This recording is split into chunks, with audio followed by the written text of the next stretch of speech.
जैसा कि मैंने पहले तुम लोगों को बताया, हम क्या करने वाले हैं, टोटल 25 एमसीक्यू सॉल्व करने वाले। कितने? 25। तो एक एमसीक्यू में पता है कितने ऑप्शन रहते हैं? हम चारों को डिटेल में स्टडी करने वाले, मतलब जो आंसर है वो तो देखेंगे उसका आंसर क्यों है करके, लेकिन जो गलत है वो गलत क्यों है, या फिर उससे रिलेटेड जो इंफॉर्मेशन है वो भी हम जान लेंगे। ठीक है, तो इससे क्या होगा, हम पढ़ने तो वाले 25 सिर्फ, है ना, लेकिन ओवरऑल देखा जाए तो कम से कम 100 एमसीक्यूज हमारे तैयार हो जाएंगे। कम से कम, ज्यादा तो होंगे ही, लेकिन कम से कम कितने होंगे? हाँ, इसलिए तुम्हारा काम क्या है, बहुत ध्यान से देखो, सुनो और याद रखो। ठीक है, चलो स्टार्ट करते हैं फर्स्ट वाला।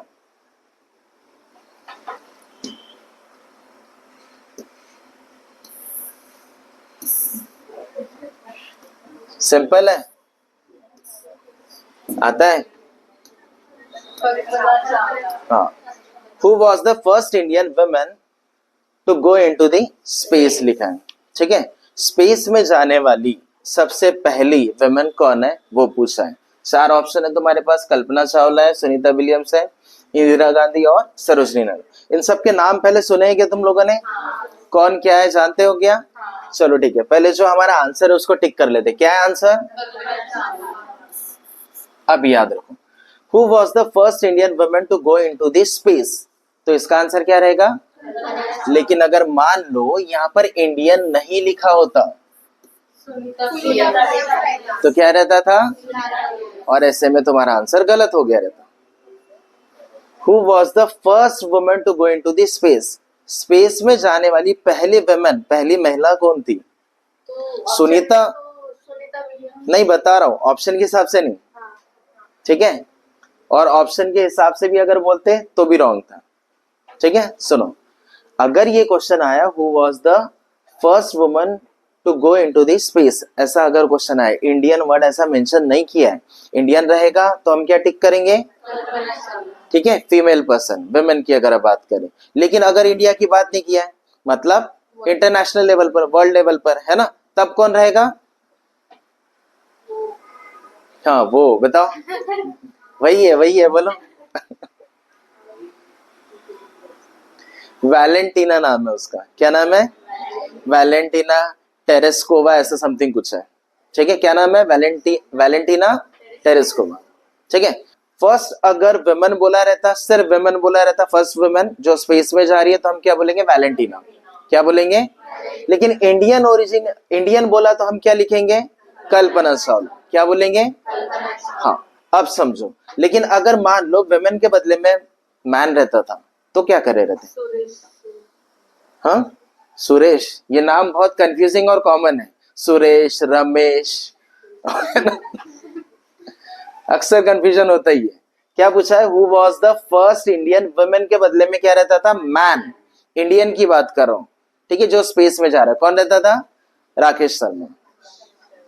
सुरेश नहीं है, ठीक है, रमेश भी नहीं है, राकेश शर्मा है। कौन है? तुमको याद है क्या, इंदिरा गांधी उस समय पीएम थी, तो उन्होंने जब वो स्पेस में गए थे, ये बहुत फेमस वाला कोट है ना, तो उन्होंने पूछा था, जब उनका कांटेक्ट हुआ तो पूछा स्पेस से जो धरती है या इंडिया जो है, स्पेशली इंडिया, है ना, तो वो कैसे दिखता है करके, तो क्या कहा था उन्होंने? सारे जहां से अच्छा हिंदुस्तान हमारा, ऐसे कहा था, ऐसे डिस्क्राइब किया था ना। तो ये याद रखो, कौन है वो? राकेश शर्मा, जो स्पेस में गए। कहाँ गए? लेकिन अगर मैं बोलूं इंडियन को कट कर देते अपन, फिर से वही सवाल।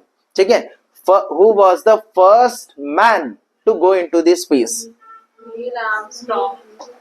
हाँ, नील आर्मस्ट्रॉन्ग नहीं, वो तो मून है। याद रखो, जिसने पहला कदम रखा वो अलग है, जो मून पर गया वो अलग है, जो स्पेस में गया वो अलग है, सब अलग अलग पर्सन। अगर हम मैन की बात करेंगे जो स्पेस में गया वर्ल्ड वाइड, ठीक है, वर्ल्ड लेवल पर, तो यूरी गैगरिन। सुने नाम? Yuri Gagarin. यूरी, हाँ, समझ में है, सोवियत यूनियन का है वो। ठीक है, तो इतनी इंफॉर्मेशन क्लियर हो गई। ठीक है, अच्छा, कल्पना चावला जो है, कल्पना चावला का सेकंड मिशन था, स्पेस मिशन। जब वो क्या हो गए, सेकंड मिशन कंप्लीट होने के दौरान ही क्या हो गई, उनकी डेथ हो गई। कब हुई थी डेथ? हाँ रिटर्न आते हुई थी, लेकिन सन याद है क्या, कोई ईयर या डेट? 2003 में हुई थी। कब हुई थी? आज की डेट कौन सी है? 30 जन है ना। 1 फरवरी को, मतलब 1-2 दिन बाद समझो, उनका क्या बोलेंगे, मरण दिवस या पुण्यतिथि जो है ना। तो 2003 को उनका क्या हुआ था, डेथ हुआ था। उनका जो स्पेस शटल बोलो है ना, जिसमें वो जाते हैं ना, तो वो क्या हो गया था, क्रैश हो गया था। कोलंबिया से जा रहे थे ना, उनका मिशन था ना वो, तो आते समय रिटर्निंग जब था उनका, उस समय क्या हो गया, क्रैश हो गया, और सबके सब जितने भी थे 7 लोग करीब कुछ थे, सब लोग क्या हो गए, मर गए, है कि नहीं। अब कल्पना चावला जो है ये एक्चुअल में क्या है, इंडियन ओरिजिन की है, लेकिन सिटीजनशिप इसकी कौन सी है, अमेरिका की। समझ में आया? कल्पना चावला, किसकी बात कर रहा हूं मैं, कल्पना चावला। समझ में आया? क्या है, इंडियन अमेरिकन। कौन है, इंडियन अमेरिकन एस्ट्रोनॉट। समझ में आया?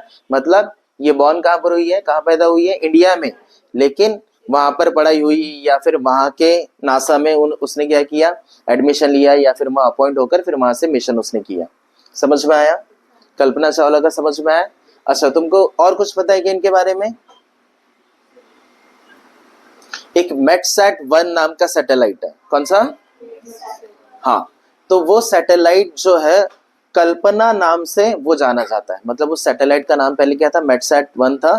तो अटल बिहारी वाजपेयी जो उस समय प्रधानमंत्री थे, तो उन्होंने क्या किया, वो सैटेलाइट का नाम इनके ऑनर में, ठीक है, इनके ऑनर में क्या कर दिया, उसका नाम चेंज करके क्या लिखा उन्होंने, कल्पना 1। समझ में आया? और कुछ पता है?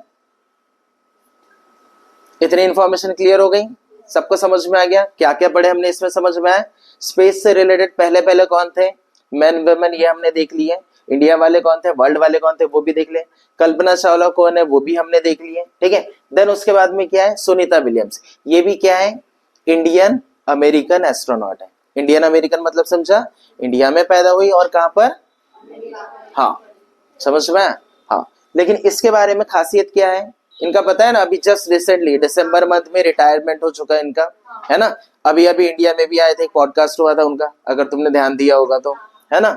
तो सुनीता विलियम्स जो है इंडियन ओरिजिन की है, ठीक है। अमेरिका में उन्होंने क्या किया, नासा ज्वाइन किया था, फिर वहीं से मिशन उन्होंने किया। देन इनके बारे में सबसे इंपॉर्टेंट बात यह है कि ये पहली ऐसी लेडी है जिसने सबसे ज्यादा क्या किया है, स्पेस में डेज क्या है, ट्रैवल किया है, या स्पेस में रहे वो, उतना लंबे समय तक वो रह चुके हैं। समझ में आया? कौन? सुनीता विलियम्स, ठीक है। यहां तक। नेक्स्ट ऑप्शन हमारा क्या है, इंदिरा गांधी। क्या है? अच्छा, इंदिरा गांधी के बारे में तो सबको पता ही है, कौन है ये, कौन थे, मतलब प्राइम मिनिस्टर ऑफ इंडिया, है ना। फर्स्ट थे क्या, फर्स्ट वुमेन, है ना। कौन से थे, फर्स्ट वुमेन, और फर्स्ट थे, और मेरे ख्याल से अभी तक तो वही थे। दूसरा कोई वुमेन प्रेसिडेंट प्राइम मिनिस्टर बना क्या, नहीं बना। समझ में? फर्स्ट एंड ओनली बोलेंगे अपन। समझ में? इंदिरा गांधी कौन थे, first and only women prime minister of India. समझ में आया यहां तक? अच्छा, कौन से नंबर के प्राइम मिनिस्टर थे वो, अभी पता है, नरेंद्र मोदी है। कौन से नंबर के है वो, 14। कौन से नंबर के प्राइम मिनिस्टर है, समझ रहा ना, नंबर मतलब क्या बोलो। तो इंदिरा गांधी जो है कौन से नंबर के थे, 3rd नंबर के थे। कौन से नंबर के थे, पहले तो जवाहरलाल नेहरू थे। कौन थे वो, इनसे कुछ रिलेशन है क्या, हाँ, फादर है। और कोई इनसे रिलेटेड है जो पॉलिटिक्स में आया था, पीएम वगैरह बना, राजीव गांधी। याद आ रहा है सबको? ठीक है। तो यहां तक समझ में आया। तो अगर देखा जाए तो फर्स्ट वुमेन थी ये, फर्स्ट एंड ओनली वुमेन, है ना। और 3rd नंबर का जो था, 3rd पोजीशन जो था, है ना, तो वो इनका था, इंदिरा गांधी का। यहां तक समझ में आ गया, क्लियर है सबको? हाँ, इन्हीं के टाइम पर इमरजेंसी वगैरह डिक्लेयर हुआ था, पता है ना सबको।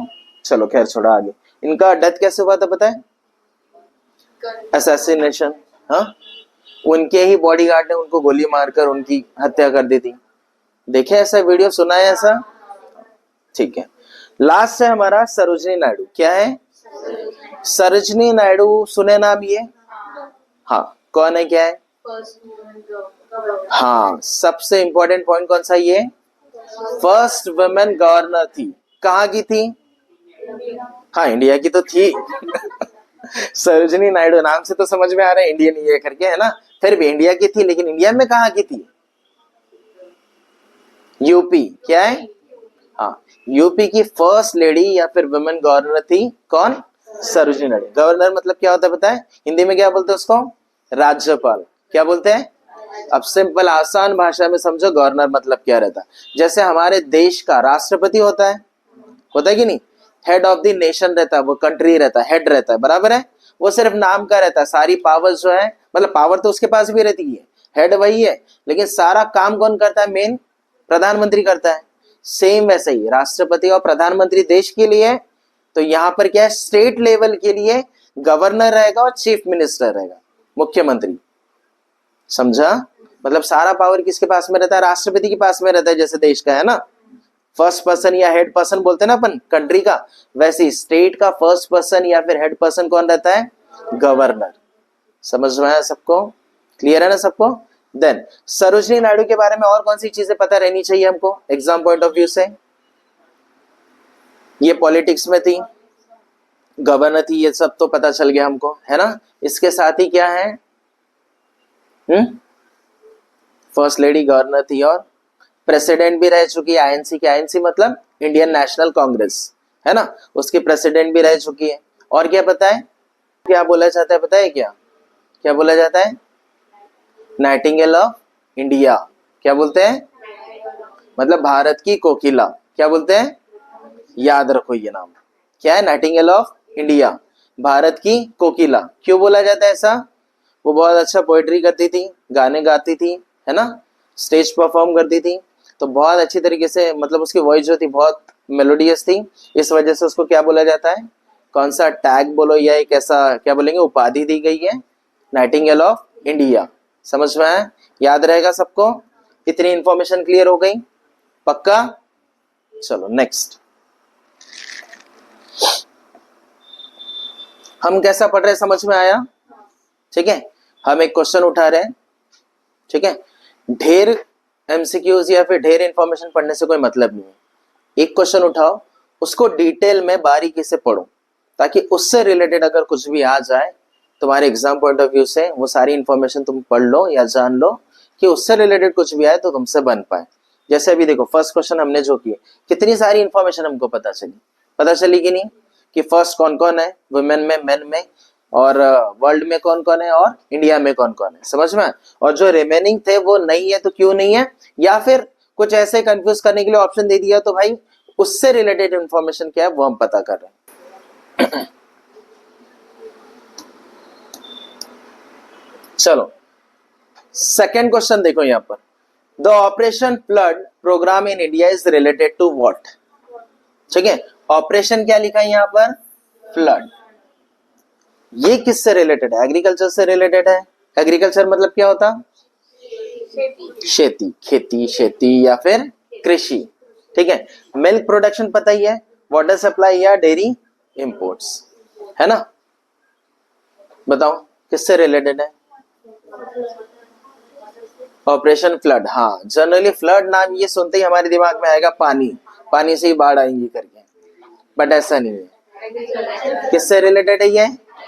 हाँ, जैसे तुम एग्रीकल्चर को टिक करोगे फिर रॉन्ग हो जाएगा। Milk production. हाँ, आते जाओ, अभी सारे बोलते जाओ। तो हमारा करेक्ट आंसर क्या है? Milk production. समझ में आया? जो ऑपरेशन फ्लड है इसी को क्या बोला जाता है? Milk production. मिल्क प्रोडक्शन क्या बोला जाता है? और एक नाम है जिससे ये जाना जाता है ऑपरेशन फ्लड, क्या? व्हाइट, हाँ, रेवोल्यूशन। समझ में आया? व्हाइट रेवोल्यूशन क्या बोला जाता है? फिर से समझो, ऑपरेशन फ्लड नाम से भी आएगा, ठीक है, मिल्क प्रोडक्शन इस नाम से भी ऐसा कीवर्ड्स दे सकता है, या व्हाइट रेवोल्यूशन ऐसा भी बोल सकता है। समझ में आया? कुछ भी आया मतलब सबका मतलब क्या है? सेम है। अब नाम से समझ में आ रहा है मिल्क प्रोडक्शन से रिलेटेड या व्हाइट रेवोल्यूशन, इसका मतलब क्या है कि भाई मिल्क का जो प्रोडक्शन है वो हमको क्या करना? बढ़ाना है, इंक्रीज करना है, हमको दूसरों पर डिपेंड नहीं रहना है। रहना है क्या? हमारा जो इंडिया है, भारत देश जो है, ये कृषि प्रधान देश है ऐसा बोलते हैं, है ना। मेन ऑक्यूपेशन कौन सा है इसका? एग्रीकल्चर है ना। तो एग्रीकल्चर से रिलेटेड ही क्या है? एनिमल हस्बेंड्री, मतलब गाय भैंस इनको पालना, दूध का व्यवसाय करना हमारे भारत देश में होता है ना। तो इतना सारा दूध हमको मिल सकता है। हमारे यहाँ बहुत सारे किसान लोग हैं, गाय भैंस पालते हैं ना, तो ये दूध जो है इसका सही तरीके से अगर हम क्या करेंगे, मैनेज करेंगे, तो हम क्या कर सकते हैं, दूसरों पर डिपेंड नहीं रह सकते, इंपोर्ट नहीं करेंगे हम क्या कर सकते हैं, एक्सपोर्ट कर सकते हैं, या जितने भी डेयरी प्रोडक्ट्स है ना वो क्या कर सकते हैं, हम लार्ज स्केल में क्या कर सकते हैं, हम बना सकते हैं, प्रोड्यूस कर सकते हैं। समझ में आया? तो व्हाइट रेवोल्यूशन जो है इसके फादर कौन है, father of white revolution. Father मतलब क्या, जिसने इसको फाउंड किया, इसको डिस्कवरी किया, खोजा या ये वाला बनाया, उसके ऑनर में बोलते हैं उसको फादर, है ना। So father of white revolution क्या है बताओ, कौन है? हाँ, डॉक्टर वर्गीस कुरियन। कौन है? याद रखो, डॉक्टर वर्गीस कुरियन। समझ में? अच्छा, तुम लोगों ने अमूल नाम सुना है क्या? क्या है ये? ब्रांड है। किस चीज का ब्रांड है? सिर्फ मिल्क है क्या? डेयरी प्रोडक्ट्स सारी जितने भी है ना। ये कहाँ का ब्रांड है? इंडिया का है, लेकिन कहाँ पर? गुजरात में। फाउंडर कौन है इसके? डॉक्टर वर्गीस कुरियन। कौन है? समझ में? इनको क्या बोला जाता है? मिल्क मैन ऑफ इंडिया बोला जाता है। डॉक्टर वर्गीस कुरियन को क्या बोला जाता है? अच्छा, अमूल नाम क्यों है पता है क्या? हाँ, अनमोल क्या है पता है किसी को? आनंद मिल्क यूनियन लिमिटेड। क्या है इसका फुल फॉर्म? हाँ, सो इनका जो ब्रांड था गुजरात में था, है कि नहीं, वहां पर आनंद नाम से था, तो उसी को इन्होंने क्या कर दिया, मॉडिफाई कर दिया, अमूल बोलकर ऐसा आनंद मिल्क यूनियन लिमिटेड। पता था क्या ये? नहीं पता था, सिर्फ अमूल ये जानते थे, है ना। चलो ठीक है, फुल फॉर्म समझ में आया ना इसका? अमूल मतलब क्या है? आनंद मिल्क यूनियन। अब ये यूनियन जो है ना, इसमें ना कई सारी चीजें आ जाती, कभी यूनिवर्सल दे देगा, कंफ्यूज करने के लिए, ऐसा ये भी पूछता है एग्जाम में, ठीक है। यूनिवर्सल दे देगा, जैसे यूनियन दिया, यूनाइटेड दे देगा, कुछ भी ऐसा वर्ड दे देगा यहाँ पर, तो कंफ्यूज मत होना, याद रखो आनंद मिल्क यूनियन। तो इसके फाउंडर कौन थे? हाँ, डॉक्टर मतलब वही चेयरपर्सन या हेड थे। उन्होंने क्या करा, ये जो स्कीम बोलो या प्रोग्राम जो ये लॉन्च किया, और उनकी बदौलत ही हमारे देश में जितने भी किसान लोग हैं, है ना, जो लोग गाय भैंस वगैरह पालते हैं, तो मिल्क प्रोडक्शन ज्यादा तो हुआ ही, साथ में उनको भी बहुत सारा बेनिफिट हुआ। आया समझ में? सो मिल्कमैन ऑफ इंडिया कौन है? हाँ, याद रहेगा सबको। चलो नेक्स्ट, देन उसके बाद में ग्रीन रेवोल्यूशन पता है सबको? किससे रिलेटेड है? एग्रीकल्चर से रिलेटेड, व्हीट राइस ये सब क्रॉप्स के लिए होता है कि नहीं। तो उनके फादर के लिस्ट भी मैं बता दूंगा, ठीक है, यहाँ पर दे दूंगा, तुम लोग देख लेना। बाकी जितने भी है पता है तुम लोगों को? पता है क्या? नहीं पता? कितने रेवोल्यूशन रहते ये पता है?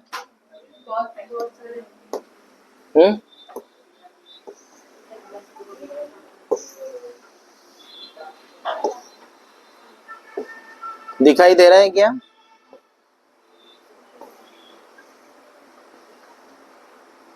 बाद में अच्छे से देख लेना, ठीक है। ग्रीन रेवोल्यूशन जो है MS स्वामीनाथन एग्रीकल्चर के लिए, व्हाइट रेवोल्यूशन जो है doctor Varghese Kurien milk dairy products के लिए, ऐसे ढेरों यहाँ पर, ठीक है। सो ये देख लेना और याद भी कर लेना, ठीक है। समझ में आया? तो सारी चीजें समझ में आ गई। ब्लू रेवोल्यूशन किसके लिए रहता है? हाँ, फिश एंड एक्वा मतलब पानी। समझ में? याद रहेगा बाकी सारी चीजें? पक्का? चलो आगे बढ़ते हैं।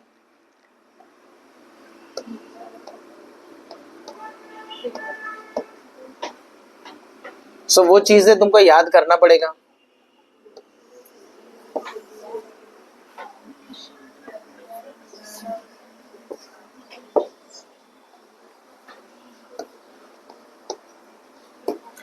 Which city is called the Manchester of India? Manchester of India का मतलब है कॉटन प्रोडक्शन सबसे ज्यादा जहां पर होता है उसको बोलेंगे मैनचेस्टर ऑफ इंडिया, ठीक है। एक्चुअली मैनचेस्टर कहां पर है? इंग्लैंड में है कि नहीं।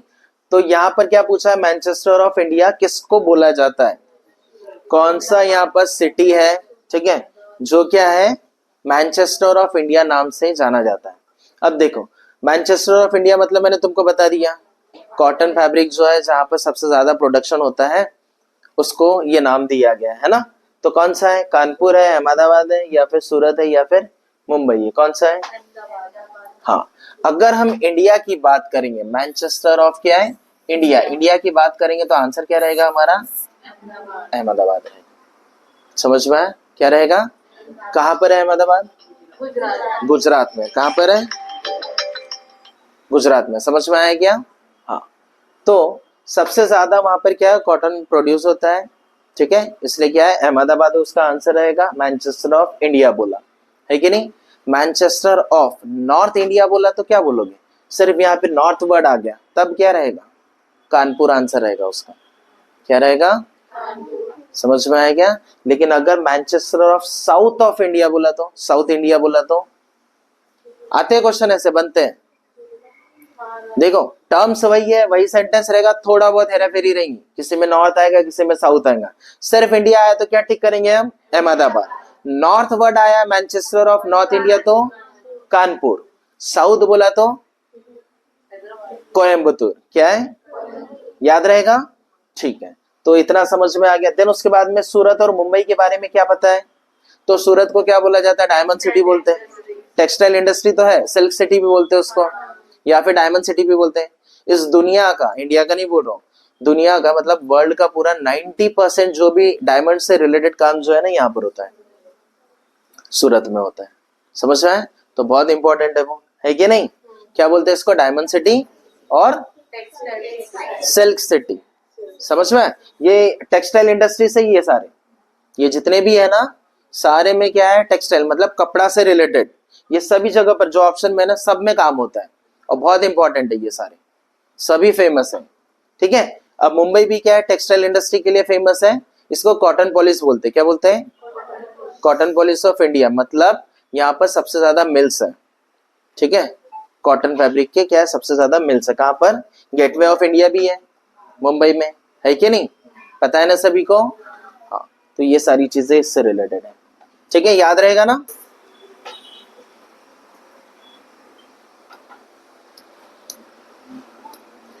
Who founded the Indian national Congress? इसको शॉर्ट में क्या आईएनसी भी बोलते हैं। क्या बोलते हैं?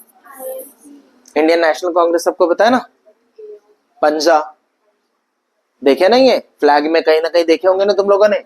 सो इंडियन नेशनल कांग्रेस जो है उसका फाउंडर कौन था, ये पूछा, किसने उसको फाउंड किया? दादा भाई नौरोजी। और वही आंसर है, सबका वही आ रहा है। सो इसका करेक्ट आंसर है ऑप्शन ए ओ हमें, हमें या हमें जो भी है प्रोनाउंसिएशन, ठीक है। एलन ऑक्टेवियन ऐसा बोलकर है, एलन ऑक्टेवियन हमें बोलकर। समझ में? इसने क्या किया? फाउंड किया। समझ में आया? कब फाउंड किया ये? 1885 समथिंग ऐसा ये डेट था। उस टाइम पर इसने क्या किया? इंडियन नेशनल कांग्रेस जो है उनको लगा कि एक ऐसा कमेटी टाइप ऐसा कुछ रहना चाहिए जो देश के सारे मुद्दों पर क्या करे? बात करे। तो क्या किया उन्होंने? ये एक आईएनसी बोलकर ऐसा एक क्या बोलेंगे, ऑर्गेनाइजेशन ऐसा एस्टैब्लिश किया, ठीक है। किसने? एलन ऑक्टेवियन हुमे बोलकर। समझ में? हाँ, दादा भाई नौरोजी जो थे उनके साथ को फाउंडर थे, मतलब उनके साथ में थे, मतलब उनकी टीम में वो थे। समझ में आया? ये ब्रिटिश थे। कौन थे ये? समझ में आया? उस टाइम पर ब्रिटिश का था ना, तो ब्रिटिश थे वो, और दादा भाई नौरोजी क्या थे? उनके टीम में, मतलब सपोर्टर थे समझो, ठीक है, उनकी हेल्प करने के लिए थे। तो ये भी याद रखना, ठीक है। गोपाल कृष्ण गोखले कौन थे?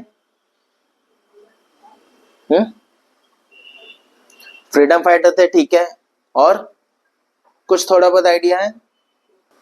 गोपाल कृष्ण गोखले जो थे, ठीक है, ये फ्रीडम फाइटर थे, ये बात सही है, वहां उस समय पॉलिटिक्स में थे, ये भी ठीक है, ठीक है।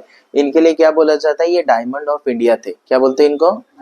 ऐसे एक टैग दिया जाता है ना, तो उनको क्या बोला जाता था? डायमंड ऑफ इंडिया, ठीक है, याद रहेगा।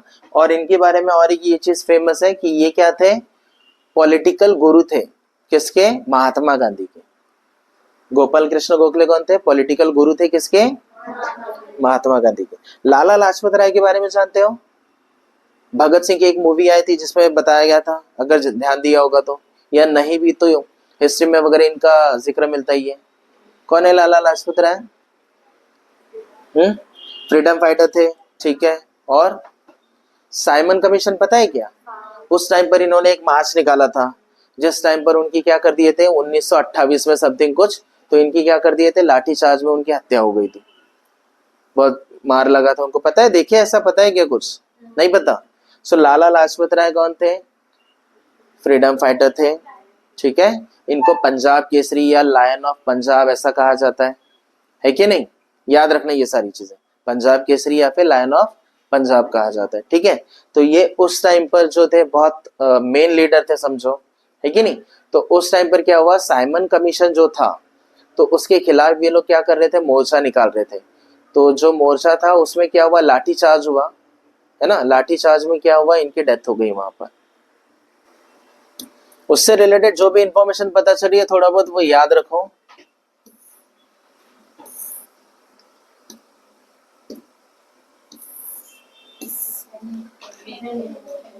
बहुत आसान क्वेश्चन है ये वाला, है ना। The chemical symbol of sodium, sodium जो है ना, जनरली क्या किया जाता है, जितने भी एलिमेंट्स है, कितने एलिमेंट है टोटल, 118, समझा? कितना एलिमेंट है हमारे पीरियोडिक टेबल में, 118 एलिमेंट है कि नहीं? एलिमेंट है कि नहीं? एलिमेंट में कौन सी तीन चीज आती है, एक क्या आता है, मेटल आता है, नॉन मेटल आता है और मेटलॉइड आता है, ठीक है। गैसेस आता नहीं बोलना, गैसेस वो नॉन मेटल में आ जाते, फिर समझ में आया इतना? चलो देखो इधर, तो जितने भी एलिमेंट है इनका जो क्या बोलेंगे, एक तरह से नामकरण बोलो, है ना, कैसे नेमिंग इनको दिया जाता है। तो जो नाम है ना उनका, वही उनका इनिशियल लेकर या उनमें से कुछ लेटर्स उठाकर क्या करते हैं, उनका नाम क्या करते हैं, डिसाइड कर लेते हैं। लेकिन ये जितने भी एलिमेंट्स है ये जब डिस्कवर हुए थे तो वहां के साइंटिस्ट ने, फॉरेन के, मतलब लैटिन और ग्रीक में उनका क्या है, नेमिंग किया गया था, केमिकल नेम उनको दिया गया था, है ना। तो जैसे सोडियम है, सोडियम का लैटिन नेम या ग्रीक नेम क्या है, नेट्रियम।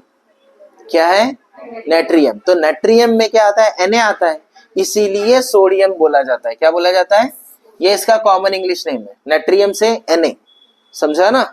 नेट्रियम एक्चुअल में सोडियम का नाम है, केमिकल नेम, तो नेट्रियम से Na ऐसा निकला हुआ है, उसका इनिशियल ऐसा लेकर, ठीक है। और जो सोडियम है वो क्या, कॉमन इंग्लिश में हम लोग जनरल तौर पे हम लोग बोलते हैं उसको। समझ में आया इतना? क्लियर है क्या? एटॉमिक नंबर पता है सोडियम का किसी को? एटॉमिक नंबर सोडियम का 11, कितना है, 11 एटॉमिक नंबर पता है ना, समझ में आता है ना। हाँ, तो देखो अब दूसरे जो ऑप्शन है उन पर भी डिस्कस कर लेते हैं हम। एसओ, एसओ मतलब क्या है, एसओ नाम का ऐसा कुछ नहीं रहता है, वो एक कंपाउंड है, सल्फर, सिंगल ओ अगर रहा तो ऑक्सीजन, है ना, तो सल्फर मोनोऑक्साइड, अगर दो रहेगा मतलब SO2 अगर रहता डाइऑक्साइड बोले रहते। इतना समझ में आता ना सबको, बेस क्लियर है ना। तो ये ऐसा कोई एलिमेंट नहीं है। एसएन मतलब क्या है, स्टैनम होता है, क्या होता है, हाँ, जनरली हम उसको आमतौर पर टिन बोलते हैं, TIN, टिन। क्या बोला जाता है, हाँ। Na का हमने पढ़ लिया, नेट्रियम होता है करके। SM मतलब समारियन बोलकर होता है एक एलिमेंट, ठीक है। कई सारे मतलब तुमको पता होगा कि कैंसर के ट्रीटमेंट में भी इसका यूज किया जाता है, रेडियोथेरेपी ऐसा ये करते हैं, रेडियो एक्टिव एलिमेंट है, उसका यूज किया जाता है कैंसर के ट्रीटमेंट में। समझ में आया? ठीक है, याद हो गया इतना? नेक्स्ट,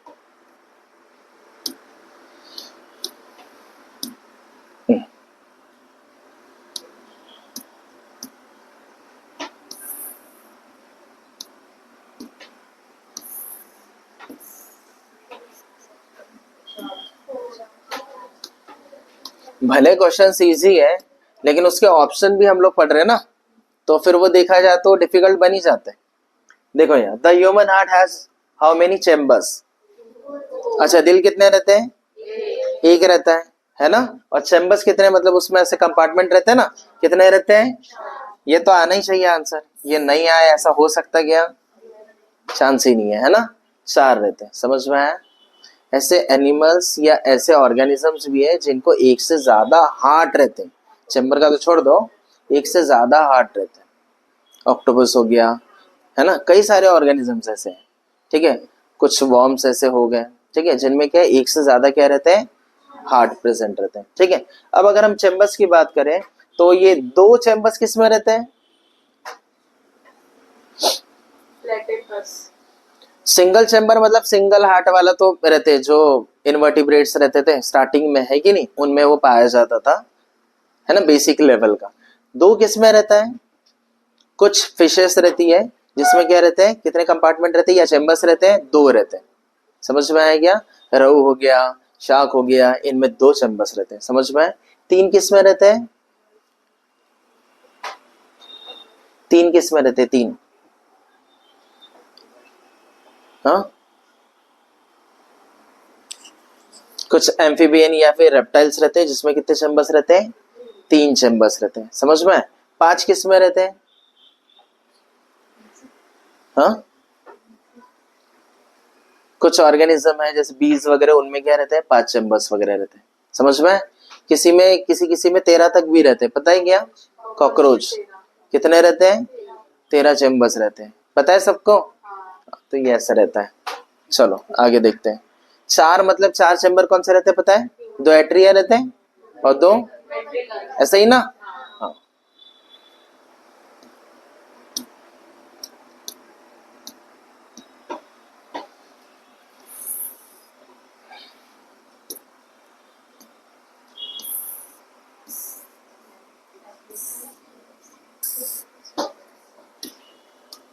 बताओ। Acid present in lemon is, lemon, lemon से समझ में आ गया खट्टा कुछ है ना? तो खट्टा मतलब कौन सा एसिड रहेगा? हाँ, साइट्रिक बोलो या सिट्रिक बोलो, एक ही बात है ना? सिट्रिक एसिड रहेगा। समझ में आया सबको? लेमन बोलो, ऑरेंज बोलो, सिट्रिक एसिड रहेगा उसमें, रहेगा कि नहीं? एसिडिक एसिड किस में रहेगा? विनेगर में। विनेगर का काम पता है ना सबको? चाइनीज वगैरह सब खाते हैं, नूडल चाइनीज है ना, या पिकल्स वगैरह उसमें डालते हैं, प्रिजर्वेशन के काम में आता, इंडस्ट्रियल पर्पज से। समझ में आया? Acetic acid. Then tartaric acid सुना है? T, T for tartaric, T for tamarind, है ना? इमली में, इमली खाए ना? हाँ, तो इमली में क्या होता है? टार्टरिक एसिड होता है। समझ में आया? सल्फ्यूरिक एसिड, हाँ, इंडस्ट्रियल पर्पस के लिए इसका यूज किया जाता है, केमिकल है ये। अब हम में क्या होता है? हम में भी एक एसिड होता है, कौन सा वाला? HCl होता है, hydrochloric acid.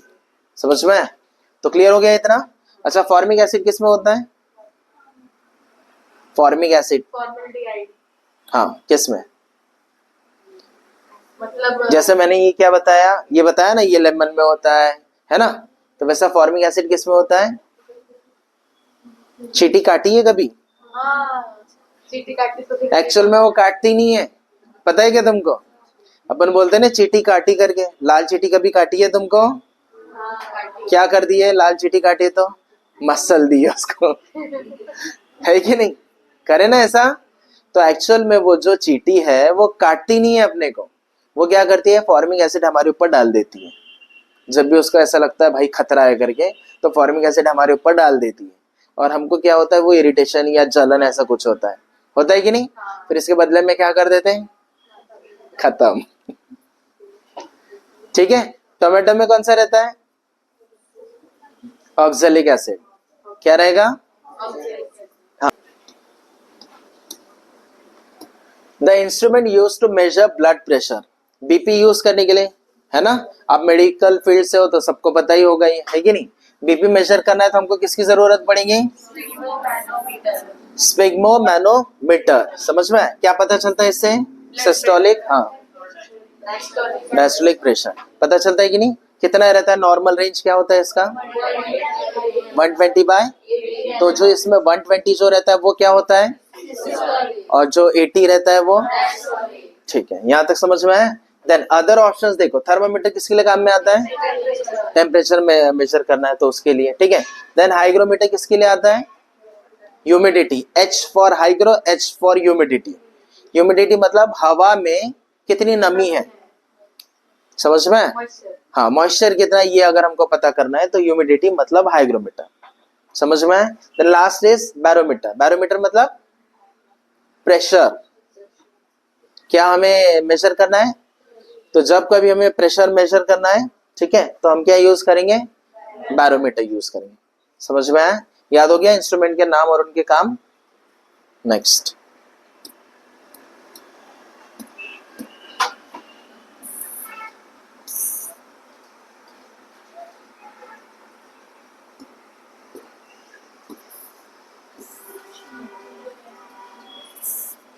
August 2020।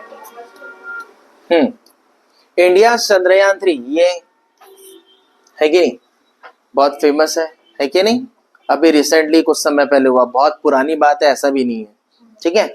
So India Chandrayaan 3 successfully landed on the moon, moon पर गया था, है कि नहीं। तो कौन से साल में गया था बताओ, जुलाई 23, सब 23 वाला, अच्छा ये 24 वाला भी है, तो किसमें है, 12 अगस्त 2023। कहां पर है, 12 अगस्त 2023, समझ में है? इस समय पर क्या हुआ, चंद्रयान 3 जो सक्सेसफुली कहाँ लैंड किया था, मून पर। और कुछ बातें पता है क्या, कौन से पार्ट में गया था, साउथ पोल में, कहां पर, साउथ रीजन में गया था, पता है ना इतना। अच्छा, बहुत सारी चीजें तो मिली थी वहां पे, एलिमेंट्स वगैरह कई सारी चीजें। और क्या फाउंड हुआ था, क्या किए थे वो लोग ने, क्या पता लगाए थे कि वाटर एग्जिस्ट करता है करके, याद आ रहा है कुछ। हाँ, तो ये भी डिस्कवरी बोलो, पहले करने वाले हम थे इंडियंस, समझ में आया? तो ये अगस्त 2023 में हुआ था, ठीक है। नेक्स्ट, जुलाई 2023 में क्या हुआ था, हॉटेस्ट मंथ था, हाँ बताओ। उसको चंद्रयान 3 को मतलब अगस्त में लैंड किया था, हाँ, और स्पेस में जाने के लिए। ठीक है, ठीक है। और क्या बोल सकते हैं अपन, जुलाई में क्या होता है, ऐसे खास कुछ नहीं है इसमें, बट एक हल्का फुल्का नॉलेज रहना चाहिए करके। जुलाई 2023 में क्या हुआ था, हॉटेस्ट मंथ था अब तक का, सबसे ज्यादा गर्म बोलो, ठीक है, अब तक का, ठीक है। सितंबर में क्या हुआ था, सितंबर जनवरी में, सितंबर में क्या हुआ था, G20 समिट जो है दिल्ली में हुआ था, इंडिया में, है कि नहीं। जनवरी में क्या हुआ था, खास कुछ नहीं है, बस राम मंदिर बना था, इनॉग्रेशन वगैरह कुछ हुआ था, वो भी खास है ठीक है। चलो यहां तक क्लियर है।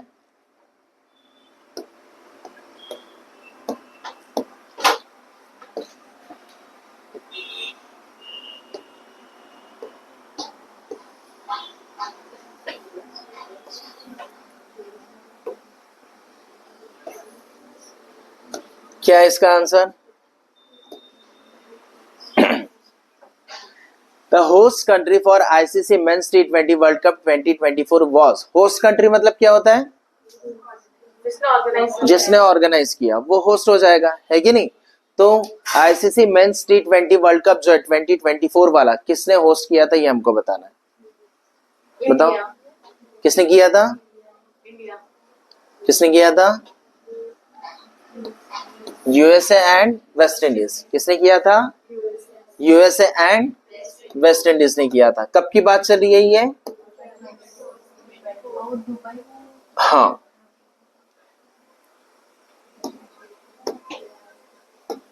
ये देखो, यहां ध्यान दो, 2024 की बात हो रही है, तो यूएसए वेस्ट इंडीज है ना। ऑस्ट्रेलिया ने कब किया था, 2022 में। इंग्लैंड ने कब किया था, 2009। और इंडिया ने कब किया था, 16 में किया था, 2016 में। सो ये याद रखना पड़ेगा, कुछ भी पूछ सकता है कि नहीं, समझ में आया इतना। नेक्स्ट,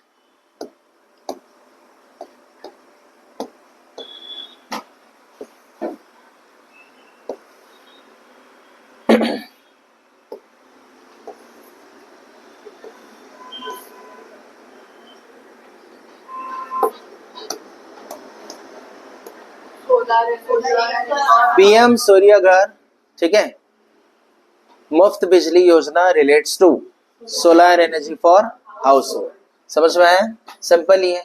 सूर्य यहाँ नाम से समझ में आ गया, बिजली समझ में आ गया, सोलर एनर्जी बोलेंगे अपन, इनसे बिजली मिलेंगी क्या हमको, हेल्थ इंश्योरेंस करने से नहीं मिलेगी, कुकिंग गैस से, फ्री मोबाइल डेटा से नहीं, समझ में। लेकिन ये भी कहीं ना कहीं योजना है, पता है ना सबको।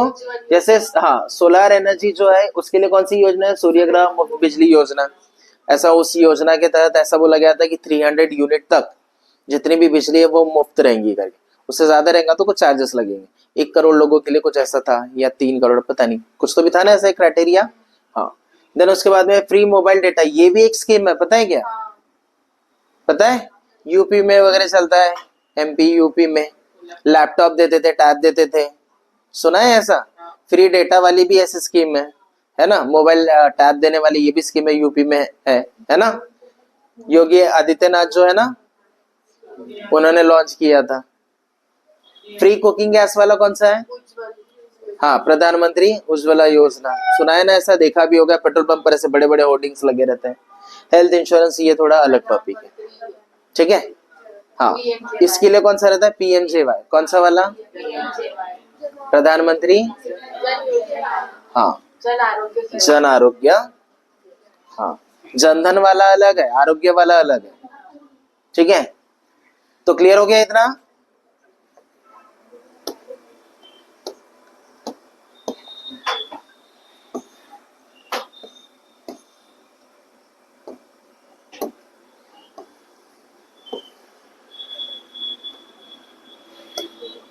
बताओ, choose the correct form.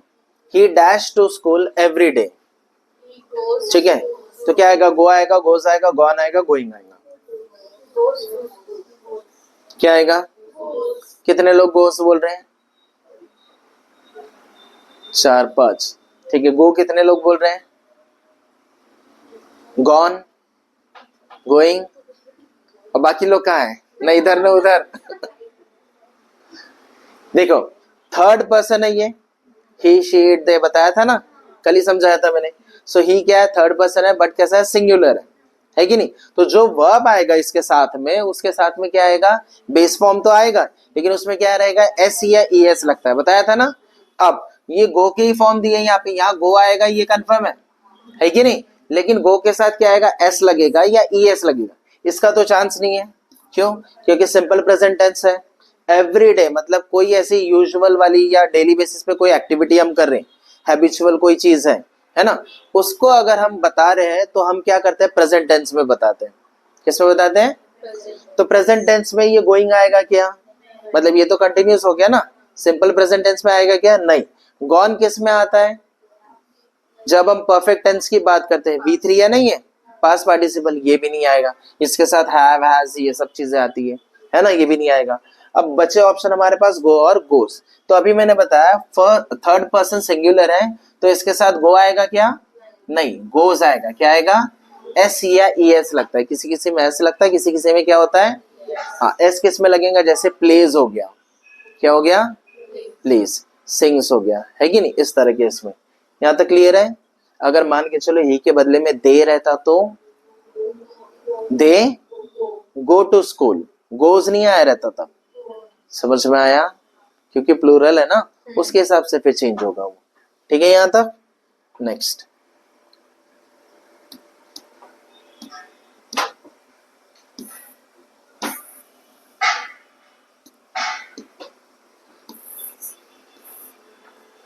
Antonyms. Antonym मतलब क्या होता है, अपोजिट, ठीक है, विरोधार्थी शब्द। सक्सेस, सक्सेस का क्या रहेगा, क्योंकि विक्ट्री का मतलब भी क्या है, जीतना, गेन मतलब भी फायदा होना, ग्रोथ मतलब भी वो बढ़ना, इस सेंस में बात हो रही है, ठीक है। तो फेलियर मतलब कम हो जाना, है ना, मतलब फेल हो जाना, ठीक है। तो उसका answer failure. Next,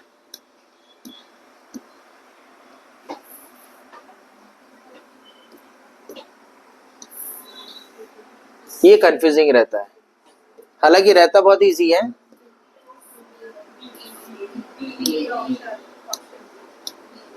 option D, B for ball, ठीक है। रिसीव क्या है, ठीक है, रिसीव जो है उसकी करेक्ट स्पेलिंग हमको बताना है, ठीक है। अब ये तो हो नहीं सकता, ये भी नहीं होगा, ये दोनों में कंफ्यूजन होगा, जनरली इसी में कंफ्यूजन होता है ना। तो क्या है, एक क्या है रिसीव और एक क्या है वही है ना। फर्क कहां पर है, एक जगह क्या है आई ई है, और दूसरी जगह क्या है ई आई। समझ में आया क्या, समझा क्या सबको। अब मुझे बताओ, बिलीव की स्पेलिंग किसी को आती है क्या, बताओ, हाँ बताओ, बिलीव, समझ में आया। अब हमने ऑप्शन कौन सा करे, ये है ना। तो रूल समझो, हमेशा क्या होता है, ई के पहले क्या आएगा, आई आएगा। रूल समझो, इंग्लिश में ग्रामर में एक रूल है, हमेशा क्या होगा, ई के पहले क्या आएगा, आई आएगा, लेकिन जहां पर सी रहेगा वहां पे ये चेंज हो जाएगा, ठीक है। इंग्लिश जो है बहुत कंफ्यूजिंग और बहुत ही डरावनी खतरनाक लैंग्वेज है, इतने सारे रूल्स है जिसकी हद नहीं है ना। समझो रूल क्या है, मैंने क्या बोला, हमेशा क्या आएगा।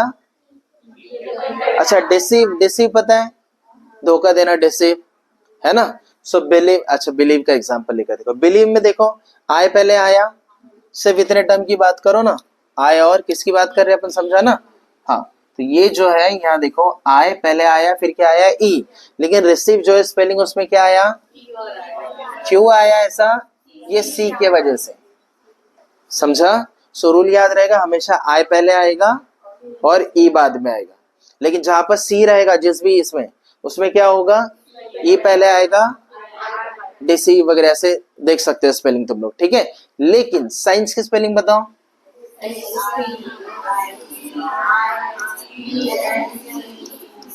साइंस, इसमें देखो क्या है, अभी थोड़ी देर पहले मैंने क्या बताया, जहां पर, बताओ ना क्या बताया, जहां पर हमेशा तो आई पहले आता है, ई आता, आई पहले ई पहले, ठीक है, लेकिन मैंने रूल क्या बताया, जहां सी आता तो ये उल्टा हो जाता, तो सी आया तो उल्टा होना चाहिए, तो कुछ एक्सेप्शनल है, यही मैं कह रहा था। इंग्लिश जो है ना बड़ी खतरनाक है, तुम एक चीज पढ़ लोगे ना तुरंत एक्सेप्शन या कुछ और आ जाएगा, मतलब याद करना रूल्स को या देखना बहुत डिफिकल्ट है। तो ये चीजें ऐसी रहती है, हम इसको रूल्स याद करेंगे तो बहुत ढेरों रूल्स है ना, तो तुमको ना शब्दों का क्या बोलेंगे, ज्ञान बोलो, नॉलेज रहना चाहिए, तुम्हारा वोकैब उतना अच्छा रहना चाहिए। तो इसको ये कब आएगा, जब तुम बार बार पढ़ोगे, देखोगे वो वर्ड्स, तब तुम्हारे दिमाग में ये फिट हो जाएगा कि भाई ये नहीं, तुम्हारा दिमाग खुद बोलेगा भाई ये नहीं है, ये रहता है करके।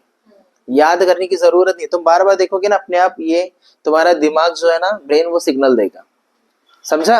अदरवाइज रूल्स देखेंगे तो देखो कितने कंफ्यूजिंग है।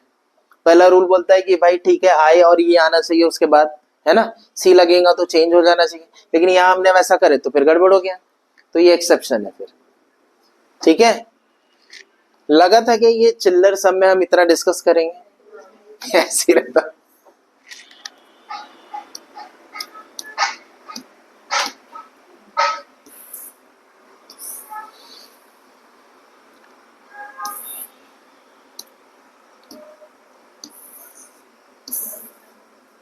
बताओ, identify the verb in this sentence. Verb मतलब समझता है, वर्ब मतलब क्या होता है, क्रिया, है ना। एक्शन वर्ड जो रहते हैं उसको क्रिया बोलते हैं ना। ऐसी कोई भी शब्द है जिससे पता चलता है कुछ ना कुछ एक्शन हो रहा है, समथिंग इज गोइंग ऑन, है ना, उसको क्या बोलेंगे अपन, वर्ब, क्रिया। तो इसमें क्या है, फ्लाई, ऑप्शन बी ये करेक्ट है ना। बर्ड्स क्या है बताओ, नाउन। फ्लाई क्या है, ये नाउन है, ये वर्ब है, ये इन क्या है, हा? क्या है इन मतलब, कितना सिंपल है यार, प्रेपोजिशन, रिलेशन बता रहा है ना, वो पोजीशन बता रहा है ना, अंदर है, बाहर है, ऊपर है, नीचे है, इन, आउट, इनटू, अंडर, समझ रहा। देन द स्काई, स्काई बताओ क्या है, द मतलब तो पता है आर्टिकल, स्काई मतलब नाउन, समझ में आया इतना, याद रहेगा। जब तुम ऐसे क्वेश्चन पढ़ रहे ना, तो ये सारी चीजें भी तुम दिमाग में रखो, किसको क्या बोलते क्या है। अब जरूरी थोड़ी हमेशा वर्ब पूछे करके, है कि नहीं। हाँ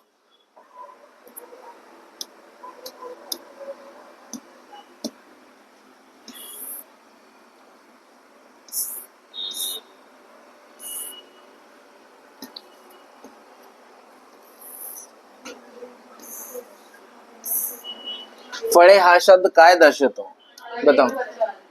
हाँ फड़े, ये किससे बना हुआ है, फल, है ना। फल जो है वो क्या है, ये एक वचन है कि नहीं, और ये क्या है, अनेक वचन है, मतलब ऑप्शन बी हमारा रहना चाहिए, बराबर है।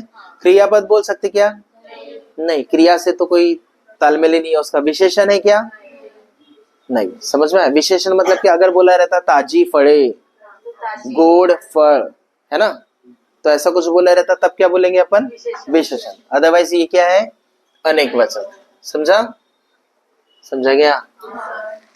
आगे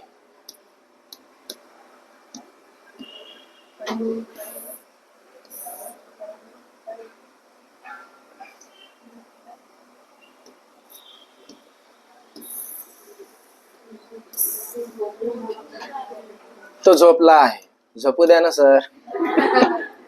झोपला. बताओ. ओनली झोपला. ऑप्शन डी झोपला. देखो कंफ्यूजिंग है ना. और अपने को हमेशा लगेगा यार ये है ये है ये है, तो हो नहीं सकता. हो सकता क्या. उसने क्या पूछा है, तो झोपला है. सिंपल सा सेंटेंस, तीन ही वर्ड्स है इसमें, है ना. क्रियापद ढूंढना है हमको. क्या ढूंढना है. हाँ. सो क्या आएगा. जनरली क्रियापद जो है सेंटेंस के लास्ट में आते हैं, है ना. तो क्रियापद मतलब जातो, खेळतो, खातो ऐसे रहते, जिसमें कंबाइन रहता. जात आहे का जातो, खाता है का खातो, समझा. ऐसे कंबाइन होकर आता. यहाँ पर क्या है, झोपला आहे. ये जो है झोपला मतलब क्या है, ये क्रिया है कि नहीं. और ये आहे जो है उसके साथ लग कर आए. अगर हम पूर्ण क्रियापद की बात करेंगे तो झोपला है ये करेक्ट होगा. सिर्फ आहे ये करेक्ट नहीं होगा. समझा. क्या बोलेंगे, जिससे पूरी क्रिया हो रही है ये पता चल रहा है ये कौन सा है. जैसे सिंपली सेंटेंस में जातो आया, जातो से हमको समझ में आया जात आहे. खातों से समझ में आया खाता है. समझ रहा. सिर्फ आहे से समझ में आएगा क्या. हाँ. तो झोपला आहे ये पूरा रहेगा, इसी को हम क्या बोलेंगे, क्रियापद. याद रहेगा. झोपला जो है वो क्या है, क्रिया है. और तो मतलब क्या है, सर्वनाम. क्या है. हाँ सर्वनाम समझ में आता है ना, प्रोनाउन. दूध हा शब्द कशा प्रकारचा नाम आहे. दूध ये जो शब्द है किस टाइप का नाम है. नाम मतलब नाउन. ठीक है. नाउन के टाइप्स रहते पता है ना सबको. किस टाइप का, भाववाचक है, जाति नाम है, द्रव्यवाचक है या व्यक्ति नाम है. द्रव्य मतलब मटेरियल वाला जो है.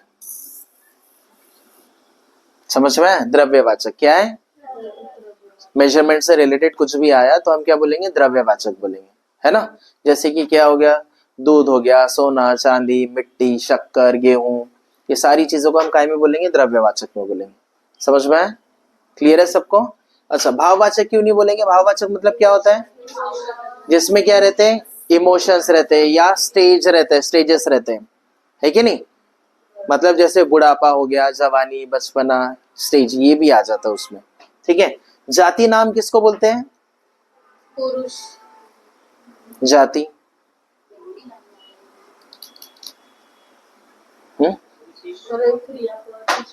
जाति जाति टीचर्स आ गए. जाति मतलब क्या, कॉमन नाउन. क्या है, एक कॉमन रहता है. अगर मैंने मुलगा बोला, ठीक है, जैसे इसमें देखो ये समझ में आएगा, व्यक्तिवाचक और जातिवाचक. ठीक है, इसमें समझो. जैसे मैंने सिर्फ फ्लावर बोला तो क्या बोलोगे तुम लोग, जातिवाचक. लेकिन अगर मैंने बोला रोज फ्लावर, रोज, तो व्यक्ति नाम. समझा. जैसे मैंने बुक बोला तो बुक बोलूंगा तो ये क्या, जाति नाम. लेकिन कौन सी वाली बताया, स्पेसिफाई किया तो व्यक्तिवाचक, व्यक्ति नाम. समझ में आया, याद रहेगा. हाँ. नेक्स्ट.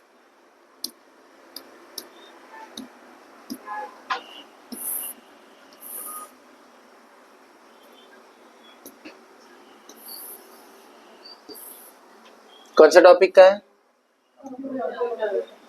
बताओ. MS Excel is used for writing letters, calculation and spreadsheet, drawing pictures, creating slides. MS Office मतलब Microsoft Excel. ठीक है. तो बिल गेट्स मतलब माइक्रोसॉफ्ट का जो क्या है, ये एक पैकेज है ना. ऑफिस वर्क के लिए, ऑफिस ऑटोमेशन के लिए एक पूरा पैकेज आता है जिसमें अलग अलग एप्लीकेशन सॉफ्टवेयर रहता है, अलग अलग काम के लिए रहता है, अलग अलग पर्पस के लिए. हमारे यहाँ कंप्यूटर होगा, हमको भी पता होगा, ये पता है ना सबको. हाँ. तो MS Excel जो है ये किसके काम में आता है, कैलकुलेशन के. किसके काम में आता है, तो स्प्रेडशीट रहता है, उसमें ग्रिड्स बने रहते हैं, रोज कॉलम, पता है ना. तो ये कैलकुलेशन के काम में आता है, या डेटा कलेक्ट करना, कैलकुलेशन करना, कोई चीज उसके काम में आता है. ठीक है. राइटिंग लेटर्स के लिए कौन सा सॉफ्टवेयर काम में आएगा, MS वर्ड. क्या आएगा, MS वर्ड. ठीक है, समझ में. पेंट के लिए, सॉरी ड्राइंग पिक्चर्स के लिए पेंट, MS पेंट नाम का एक रहता है एप्लीकेशन सॉफ्टवेयर, पता है ना. तो ये वो आएगा. ठीक है, MS पेंट. ठीक है. क्रिएटिंग स्लाइड्स के लिए पावर पॉइंट प्रेजेंटेशन, PPT बनाते हैं ना अपन, तो पावर पॉइंट प्रेजेंटेशन. समझ में आया क्या, क्लियर है सबको. अच्छा डेटाबेस के लिए, डेटाबेस मैनेजमेंट के लिए भी एक सॉफ्टवेयर आता है, कौन सा, माय कंप्यूटर. MS access. ये जो पैकेज है ना, ये 3-4 नाम तो हमको पता है, वर्ड हो गया, एक्सेल हो गया, पावर पॉइंट हो गया और पेंट हो गया, ये 3-4 हमको पता है ना। MS एक्सेस बोलकर भी रहता है, क्या रहता है वो, डेटाबेस मैनेजमेंट के लिए। कंपनी का रिकॉर्ड रखना है, स्टूडेंट रिकॉर्ड रखना है, स्कूल का रिकॉर्ड रखना है, तो उसके काम में वो आता है डेटाबेस। कॉन्टैक्ट नंबर से लेकर सारी चीजें उसमें अपन रख सकते हैं, एड्रेस, कॉन्टैक्ट नंबर, क्या डेजिग्नेशन है, ये सारी चीजें, सैलरी वगैरह सब कुछ किसमें, MS एक्सेस में। ठीक है, MS आउटलुक बोलकर भी एक होता है। हाँ, तो कभी खोल के नहीं देखते। ये ईमेल सर्विसेज वगैरह उस टाइप के काम में आता है। ठीक है, इतना समझ में आ गया।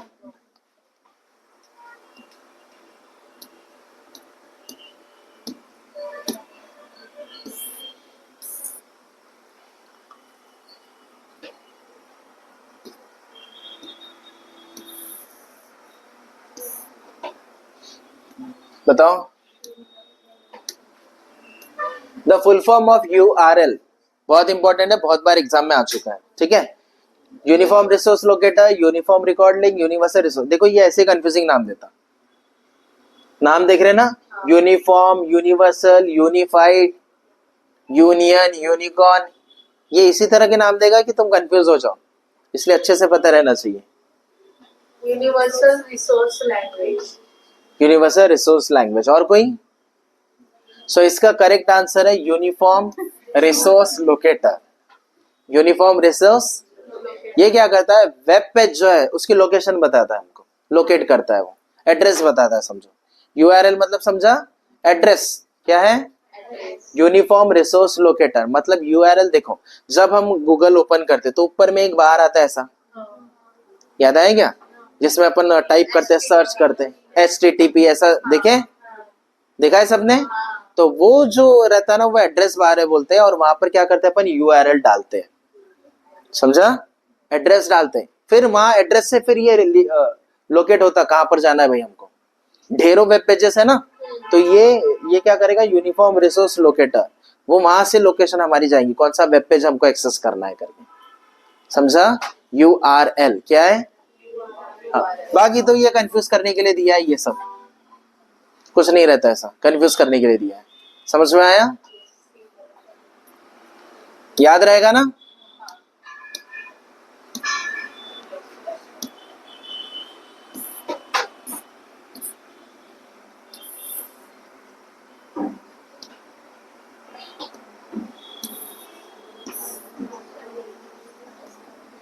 जिसने रीजनिंग मैथ्स पढ़ा होगा उसको तो ये आइडिया ही होगा, या कंप्यूटर का थोड़ा बहुत नॉलेज है तो। Binary system uses how many digits, कितना। हाँ, नहीं भी आया, जिस समय कोई चीज नहीं आती है तुमको, अटक जाते हो, तो उस समय क्या करना बताए, थोड़ा लॉजिक यूज करना। बाइनरी बोला है, बाइनरी मतलब क्या रहता, तो ये वर्ड्स याद रखो, डुअल हो गया, डाई हो गया, ठीक है, बाय हो गया, या फिर बाइनरी, है ना। तो ये सारे वर्ड्स जो है बताते हैं दो को डिनोट करते हैं ना, 2। सो इसका आंसर क्या रहेगा, ऑप्शन ए 2, समझा।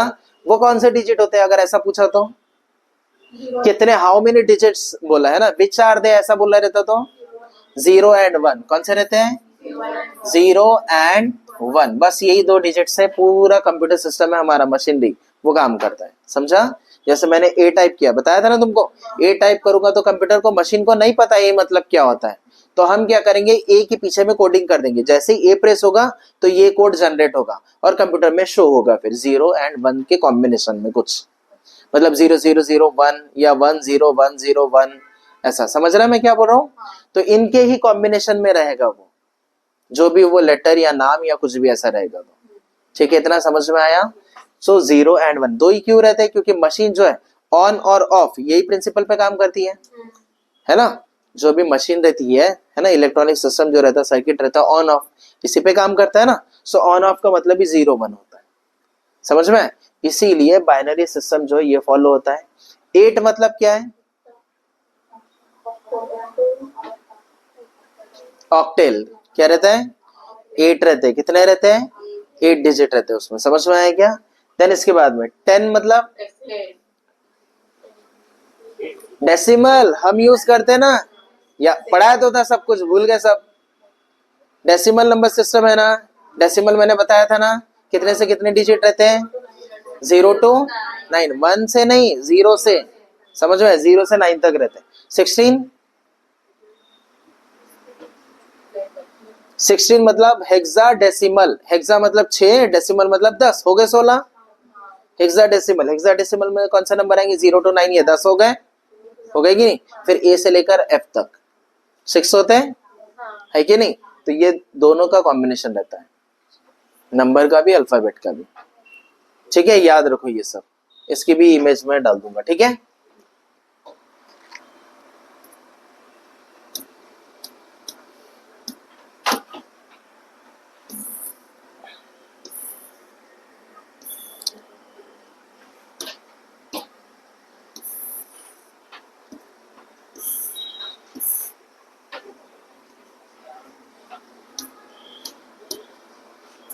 A car travels at 60 km per hour.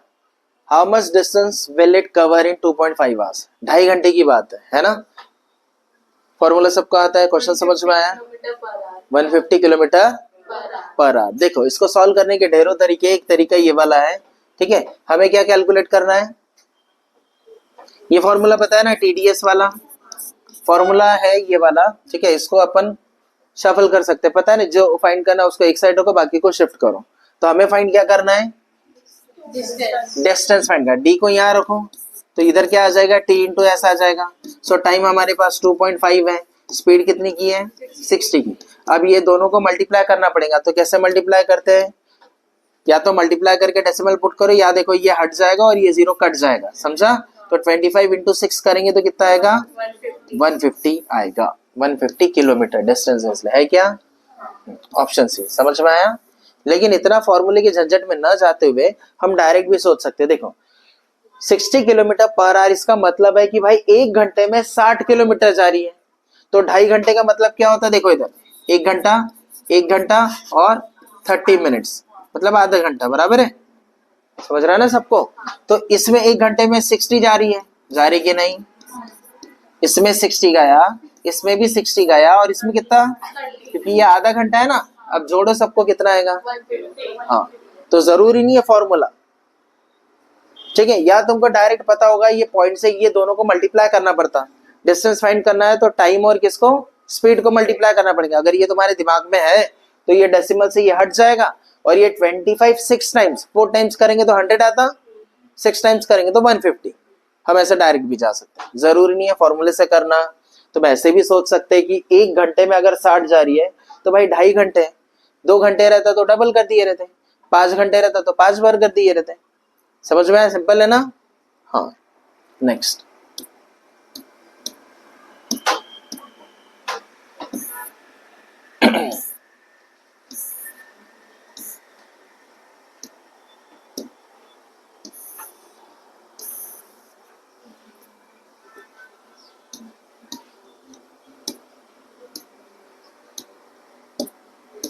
The average of 5 numbers is 20.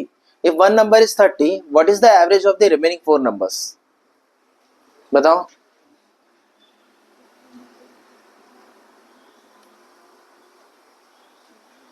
Average का फॉर्मूला बताएं, क्या है एवरेज का formula, sum of all upon number, बराबर है ना। हाँ, अब एवरेज ऑफ 5 नंबर्स इस कितना बोला है, 20। एवरेज 20 है बोला, सम हमें नहीं पता, नंबर कितना है बोला 5, तो सम आ गया कितना आया, 100। समझा कहां से आया, 20 इंटू 5 करे ना, 100 आ गया, ठीक है। देन कंडीशन और क्या बोला है, इफ वन नंबर इज 30। मान लो यहाँ पर कितने नंबर थे, 5 थे ना, उसमें से एक नंबर कितना है बोला 30। What is the average of the remaining number, तो बताओ। तो देखो एक नंबर क्या हो गया 30, तो ये 100 मतलब टोटल 5 नंबर का सम है, उसमें से क्या करेंगे अपन 30 माइनस कर देंगे, तो बचा कितना 70, मतलब रिमेनिंग 4 नंबर्स है ना। तो ये 4 नंबर्स का एवरेज क्या होगा, सम अपॉन क्या है, एन, यही फॉर्मूला है ना। तो सम मतलब कितना आया, 70 आया। ये बचे वाले 4 नंबर थे उनका सम है ना, तो 70। एन कितने नंबर है अभी, 4, तो कितना आएगा। तो देखो 70 को किससे, 4 से डिवाइड करना है ना। तो हम डिवाइड ऐसे भी कर सकते हैं, 4 1 जा 4, 1 टाइम ही होगा ना। तो कितना बचा, 3 बचा, 3 उधर आया 30, 4 7 जा, जैसे यहां तक आगे रुक जाना। क्या है आंसर हमारा, हाँ ठीक है 17.5। तो आगे सॉल्व करोगे तो यही आंसर आएगा।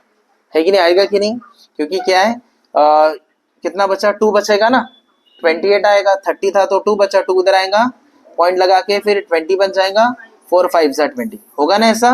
तो हम ऐसे भी कर सकते हैं, 70 का आधा करो पहले 35, 35 का और आधा करो 17.5 होता है ना। 4 से डिवाइड करना मतलब पहले आधा फिर आधा, समझा। तो ये इस तरह से भी आ सकता है। पॉइंट क्लियर है सबको, सबको समझ में आया। यही चीज तुम डायरेक्ट भी कर सकते थे, ये इतना कैलकुलेशन न करते हुए खुद सोचो। 5 नंबर का एवरेज 20 है, 5 नंबर का एवरेज कितना है, मतलब हर एक नंबर कितने कितने के, 20 के, हर एक नंबर कितने हैं। हाँ 1 मिनट रुको, इसको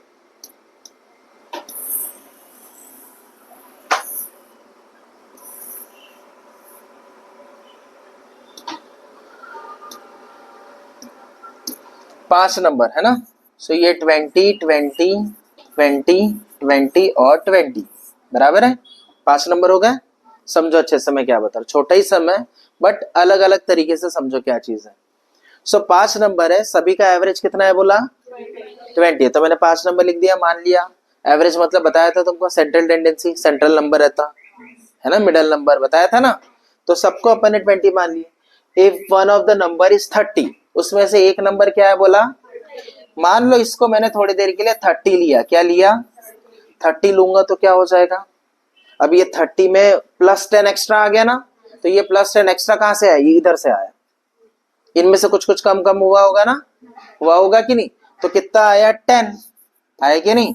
ये 10 क्या करना है, 1 2 3 4, ये 4 लोग भरपाई करेंगे, ये चारों में से कुछ कुछ हिस्सा गया और ये 30 बन गया ना, तो ये चारों लोग में से गया, तो जो 10 आया ना एक्स्ट्रा, ये 4 लोगों में से आया, तो 10 को 4 से डिवाइड करेंगे तो 2.5 आता कि नहीं, 2.5, 10 का आधा 5, 5 का आधा 2.5 होता ना।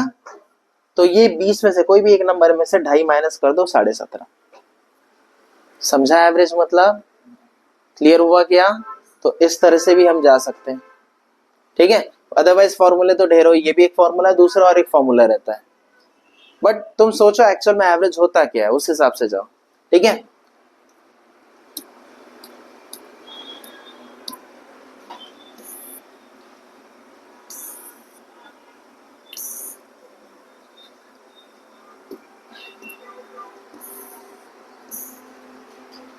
आसान है,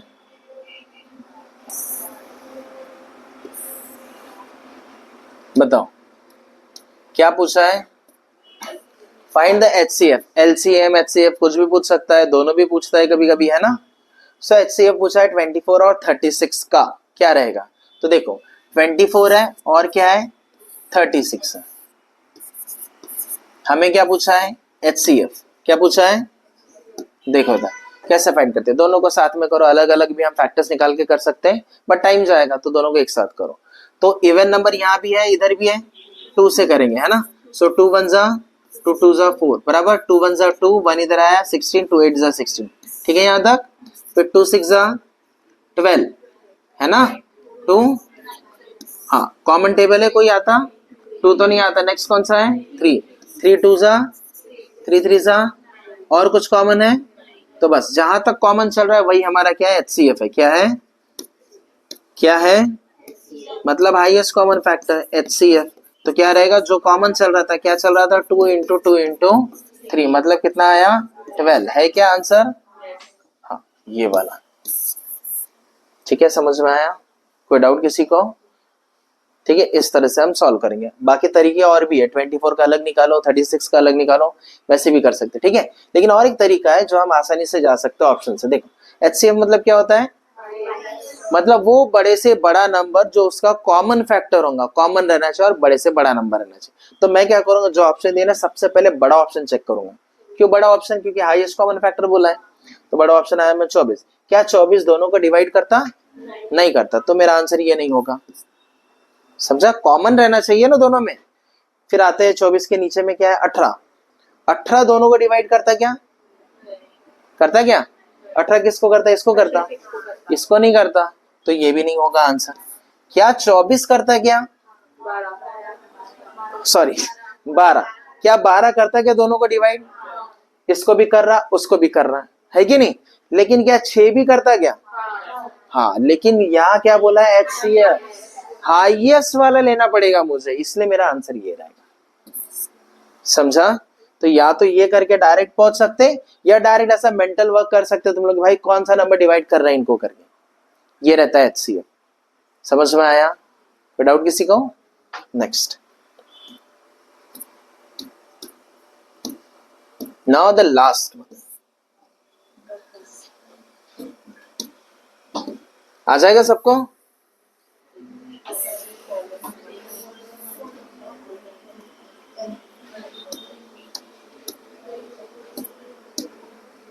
arrange the following process of making bread in correct order. KBC देखते हो तुम लोग? केबीसी देखते हैं या कभी देखा है? तो उसमें पता है ना, ऐसा स्टार्टिंग में ऐसा एक कंपटीशन रहता, अरेंज करो फटाफट, तो उसमें जो फास्टेस्ट जो रहता उसको सेलेक्ट करते, फिर वो आता है हॉट सेट पर, पता है ना? बस सेम वैसा ही है, समझो। प्रॉपर इसमें अरेंज करो। ऑप्शन ए, ये ऐसा समझो, ये 1 है, ये 2 है, ये 3 है और ये 4 है।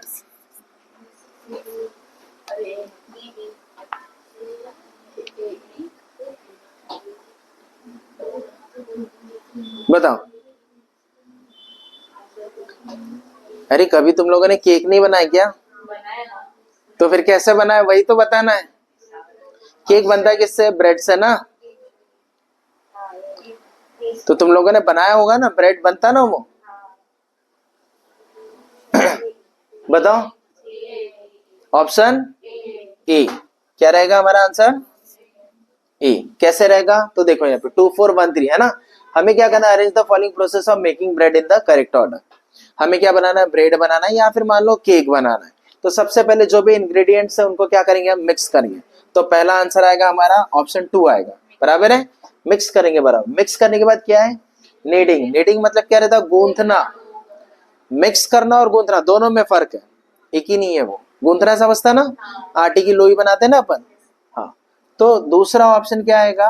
4 आएगा। गूंथने के बाद हम क्या करेंगे? ठंडा करेंगे क्या उसको? पहले गर्म करेंगे, है ना। बेक क्या करेंगे? पकाएंगे, मतलब उसको पता है ना, बेक करते पकाते हैं, या तो अपन दे देते हैं या फिर घर में कुकर में वगैरह यहाँ वहां पकाते, करते कि नहीं ऐसा। देन बेक करने के बाद क्या करेंगे? ठंडा करेंगे, फिर खाएंगे, बराबर है। ज्यादा भूख रहेंगे तो पहले ही खा लेंगे। नेक्स्ट क्या है इसके बाद? 3। तो हमारा ऑप्शन ए रहेगा। ठीक है यहां तक। सो इस तरह से हमने 25 MCQs जो है यहाँ पर देखे, और 25 MCQs में जो ऑप्शन थे उसको भी हमने बारीकी से देखे कि क्या उससे रिलेटेड हमें इंफॉर्मेशन जानना जरूरी है जो हमारे एग्जाम में काम आएगा करके। ठीक है। सो इस तरह से ओवरऑल सारे सब्जेक्ट के अपन धीरे धीरे पढ़ते जाएंगे। ठीक है। Thank you.